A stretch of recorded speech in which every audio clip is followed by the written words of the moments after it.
चलिए जानते हैं आज की मुख्य हेडलाइंस। शादी और समारोह में शामिल होने से पहले करवाना होगा कोरोना टेस्ट। बिजली निगम का बड़ा फैसला, केवाईसी अपडेट न कराने पर नहीं मिलेगी बिजली सब्सिडी।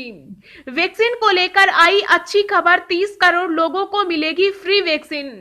कोरोना पर जारी हुई नई गाइडलाइन, इन इलाकों में 31 दिसंबर तक लगेगा लॉकडाउन। सरकार लाने वाली है गो हत्या प्रतिबंध कानून। कांग्रेस ने किया विरोध, जानिए क्यों। किसानों ने मीटिंग में नहीं सुनी मंत्रियों की बात, केंद्र को सौंपा 10 पन्नों का एजेंडा।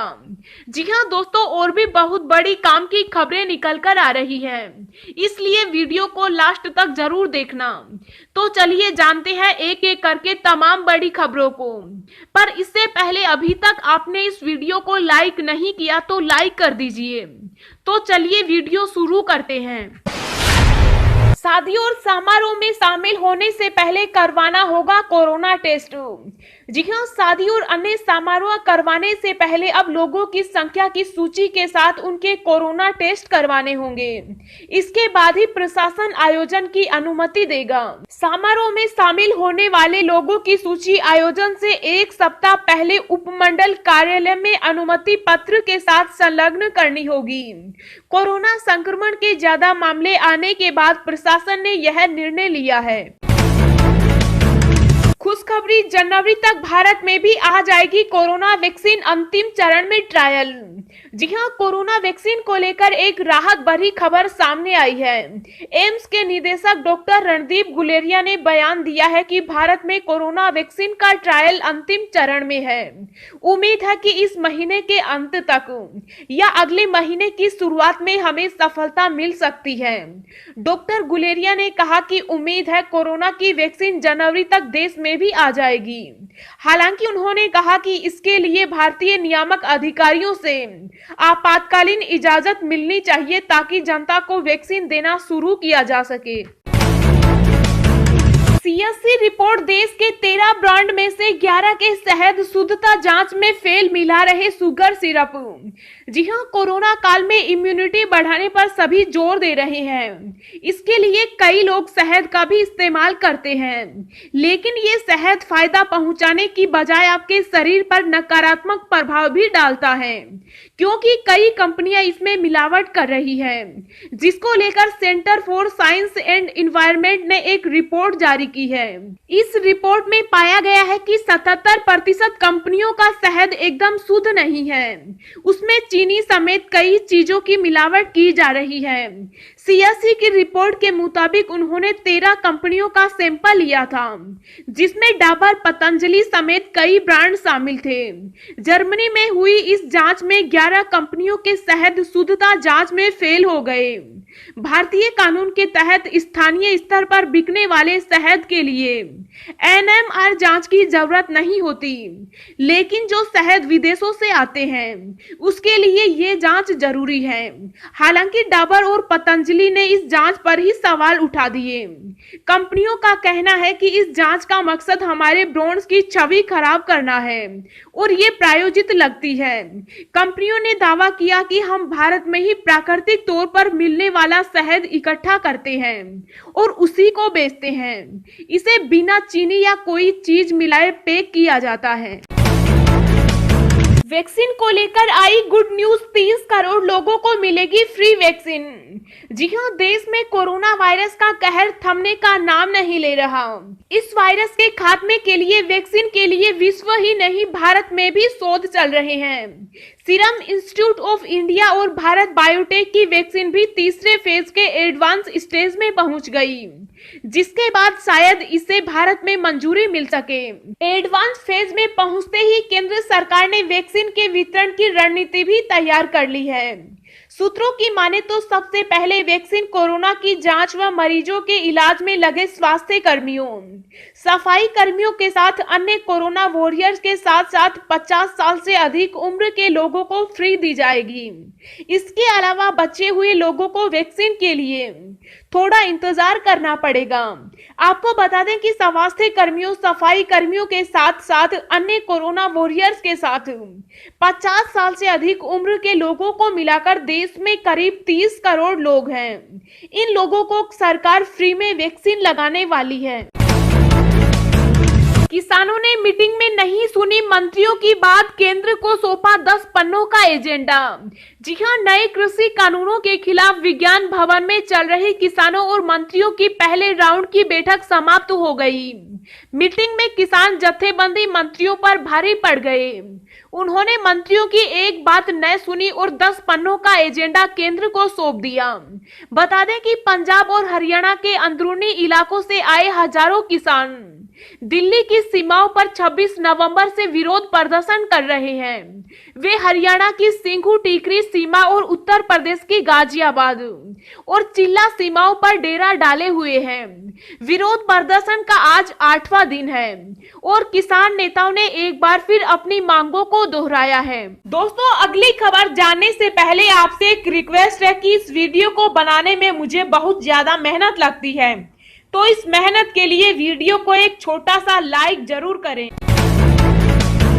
किसान आंदोलन के दौरान जान गंवाने वाले किसानों के लिए कैप्टन का बड़ा बयान। जी हां, दिल्ली में किसानों के आंदोलन के दौरान अपनी जान गंवाने वाले किसान गुरजंत सिंह और गुरबचन सिंह की मौत पर गहरा दुख व्यक्त करते हुए पंजाब के मुख्यमंत्री ने पीड़ित परिवारों को आर्थिक सहायता देने की घोषणा की। उन्होंने पीड़ित परिवारों को हर संभव मदद देने की घोषणा की। पंजाब के मुख्यमंत्री कैप्टन अमरिंदर सिंह ने गुरुवार को 2 किसानों की मौत पर गहरा दुख व्यक्त किया, जिन्होंने काले कृषि कानूनों के खिलाफ चल रहे विरोध प्रदर्शनों में भाग लिया। मुख्यमंत्री ने किसानों के परिवारों को 5-5 लाख रुपए देने की घोषणा की। मुख्यमंत्री ने मृतक किसानों के परिवारों के प्रति सहानुभूति व्यक्त करते हुए ईश्वर से प्रार्थना की है।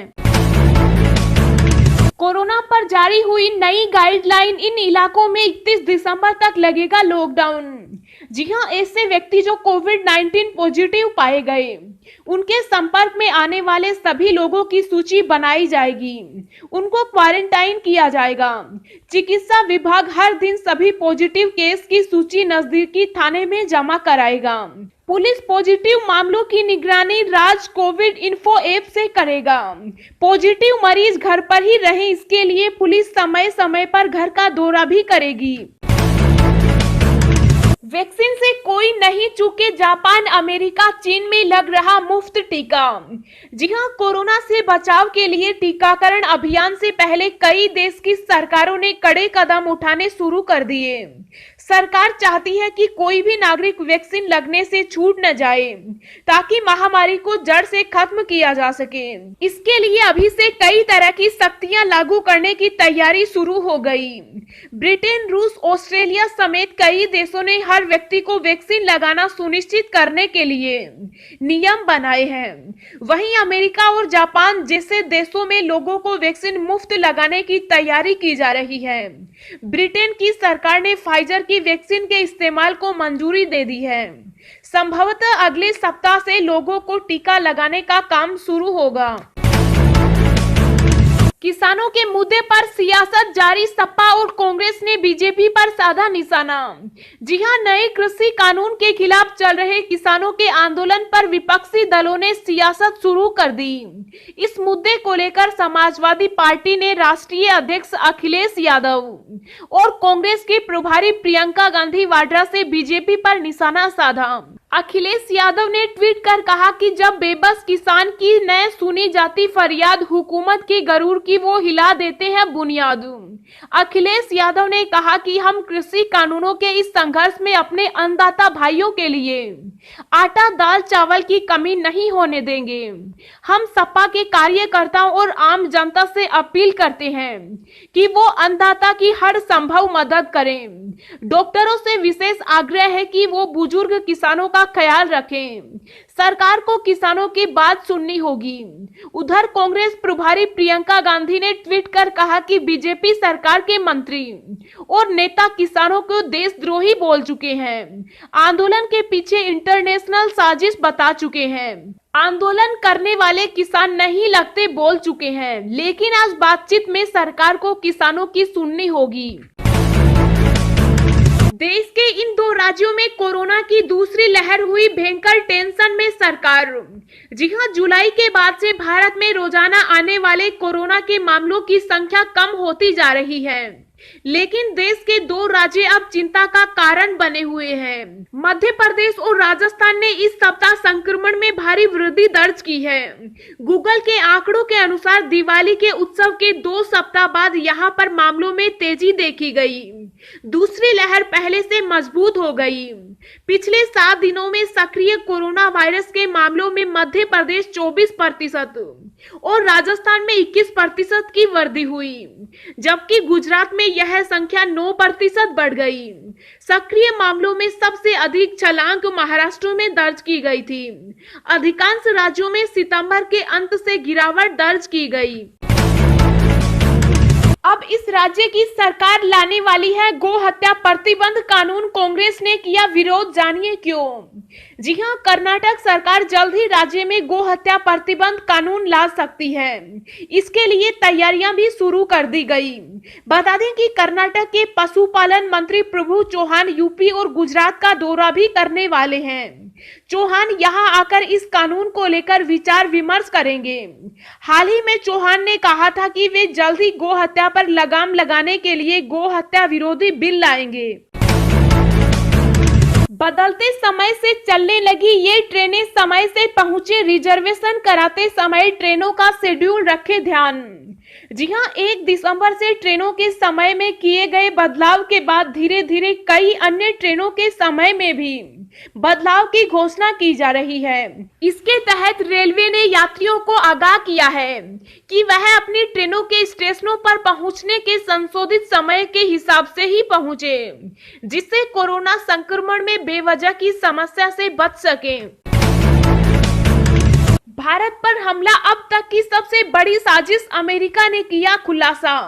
जी हां, भारत और चीन के सैनिकों के बीच लद्दाख में गलवान घाटी पर हुई हिंसक झड़प के बाद से दोनों देशों के बीच के रिश्ते तनावपूर्ण हो गए। एलएसी पर भी संघर्षपूर्ण स्थिति बन गई है। इस मामले में अमेरिका भारत के समर्थन में खुलकर खड़ा है। वहीं अब अमेरिका के एक शीर्ष आयोग ने वहां की संसद में इस बाबत एक रिपोर्ट दी, जिसमें दावा किया गया कि चीन ने प्लान बनाकर गलवान घाटी में हिंसक झड़प को अंजाम दिया। हरियाणा बिजली निगम का बड़ा फैसला, केवाईसी अपडेट कराने पर नहीं मिलेगी बिजली सब्सिडी। जी हां, हरियाणा बिजली निगम ने अब उपभोक्ताओं के लिए केवाईसी अपडेट कराना जरूरी कर दिया है, जिसके चलते जो उपभोक्ता मोबाइल नंबर और आधार नंबर अपडेट कराएंगे उन्हें ही सरकारी सब्सिडी का लाभ मिल पाएगा। जो उपभोक्ता केवाईसी अपडेट नहीं कराएंगे उन्हें जनवरी 2021 से बिलों में सब्सिडी का लाभ नहीं मिलेगा। बिजली बिलों पर प्रति यूनिट सब्सिडी देने वाला यह सर्कुलर जून 2020 से जारी हुआ था, लेकिन लागू इसी माह में होगा। अगर किसी उपभोक्ता के घर कनेक्शन पर लगे मीटर में 2 माह में 500 यूनिट निकलती है तो बिल 2775 रुपए का बनता है। जो उपभोक्ता केवाईसी अपडेट करा देंगे उन्हें 2337 रुपए ही जमा कराने होंगे। ऐसे में 438 रुपए का लाभ होगा। यूनिटों के कम या ज्यादा होने पर लाभ राशि भी कम ज्यादा हो जाएगी।